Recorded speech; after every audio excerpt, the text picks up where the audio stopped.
సుమారు ప్రభుత్వానికి సంబంధించిన 14 ప్రాంతాలలో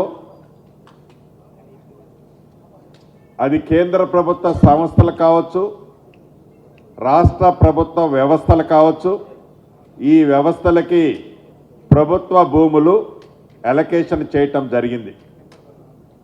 రాష్ట్ర కేబినెట్ ఆమోదించడం జరిగింది. వీటిలో స్టేట్ బ్యాంక్ ఆఫ్ ఇండియాకి సంబంధించిన అది నల్గొండలో కట్టే వారి కార్పొరేట్ ఆఫీస్ కావచ్చు, మహబూబాబాద్లో కట్టే మహబూబ్ నగర్లో కట్టే మరొక కార్పొరేట్ ఆఫీస్ కావచ్చు, వాటికి సంబంధించిన స్థలాలు మార్కెట్ వాల్యూ ప్రకారం ఒక దగ్గర ఒక 20 కుంటలు, ఒక దగ్గర ఒక 17 కుంటలు రాష్ట్ర కేబినెట్ ఆమోదించడం జరిగింది.